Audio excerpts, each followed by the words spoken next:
Tutoy Bato! Yo, Wardzo!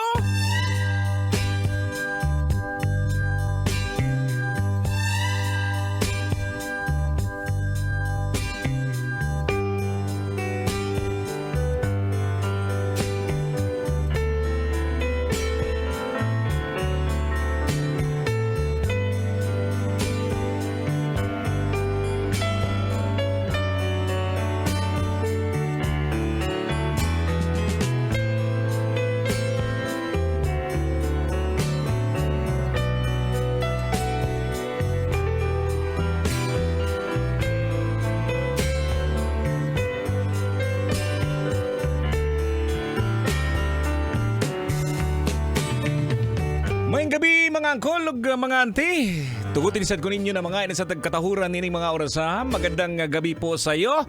Kabisyo sa inyo mga kabisyo. At siyempre, Lunes ng gabi na naman at alam mo na pag alas 9 na, oras ng mututoy.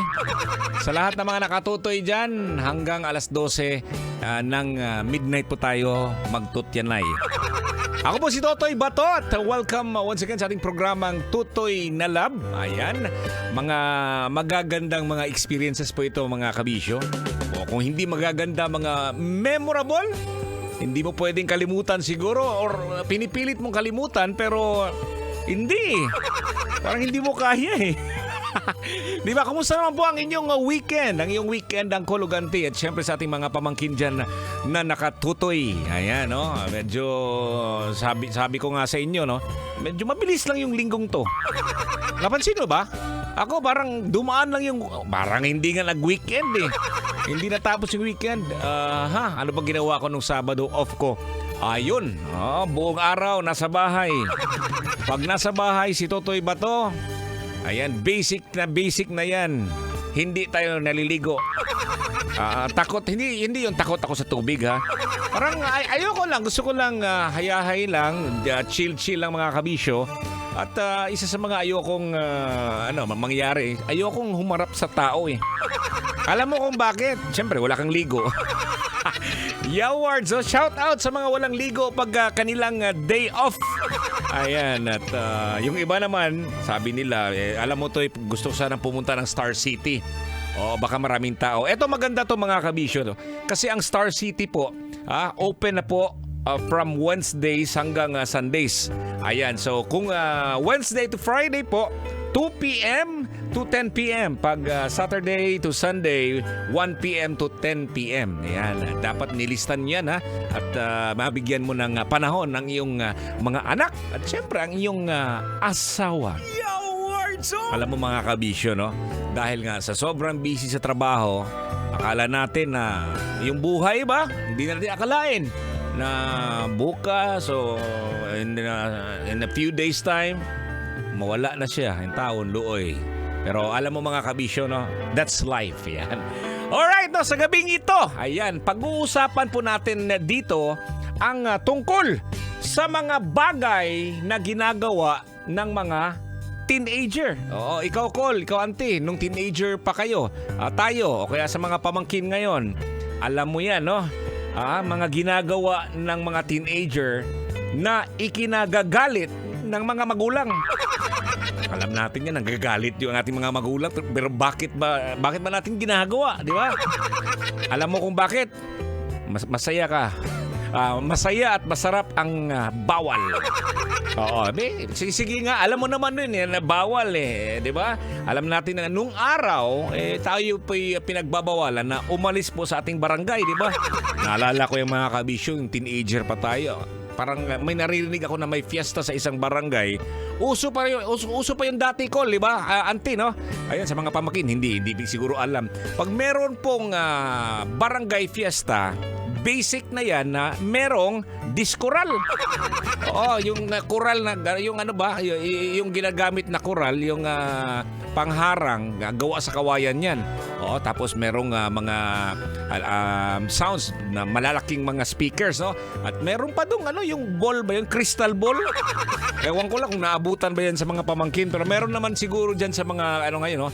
Pero alam mo nung dati mga kabisyo, Wala pa, hindi pa uso yung smoke machine. Naka-basic na po yan, no? Kasi yung dance floor niyan dati, mga kabisyo, hindi po sementado. So pag may sumasayaw, lumilipad yung alikabok. Yun yung smoke machine nung araw. Eto na. Alam mo naman siyempre, sinubukan natin umalis, pumunta doon. Mamayli ba? Oo, so, ganito pala yung baili. Nakalimutan mo na yung oras. Ayun na, dumilim na, gabi na. Pag uwi mo sa bahay, merong handa. Bakos. Yung sinturon. Sinturon ng Papa, hindi sinturon ni Judas. Ayun, piti-piti. No? Pagdating naman sa mga magulang, sa mama, ay, Lucion! Yun ang imong kigol. Ayan, yun yung mga experiences dati po, mga kabisyo. Sa mga pamangkin natin ngayon, siguro, no? Hindi na, no? Pinapagilitan pa ba kayo? Parang hindi na eh. Alam mo kung bakit? Cellphone lang. Nagre-reply. Alam naman natin dati kasi ang hirap talaga hagilapin ng mga teenagers dati kumpara ngayon. Ngayon lang, alam mo lang. O, saan ka, Toy? Andito, tapos bidyuhan mo yung lugar. Pakita nga okay ka lang.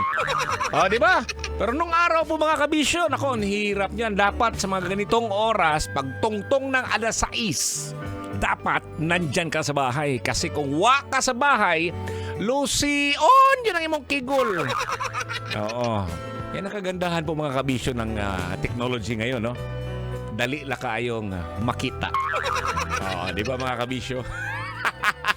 So yun, may nakapost po sa ating fan page sa Totoy Bato Official. Ang nakalagay po ay mga bagay na ginagawa ng mga teenager na ikinagagalit ng mga magulang. Di ba? Nag-isip na kayo, Col, no? Sige, yung mga komento po ninyo, pwede nyo pong i-post. At babasahin natin yung ilan sa mga mensahe po ninyo, ha? Or kung gusto mong gumawa ng voice message siguro, ayan, sige, pwede. Gawin mo lang, words. Tapos, ako to'y si Kuan, ganito. Ang reaction ko lang. 30 seconds will do siguro, no? Okay lang, Kuan, no? Okay lang yan, mga kabisyo, no?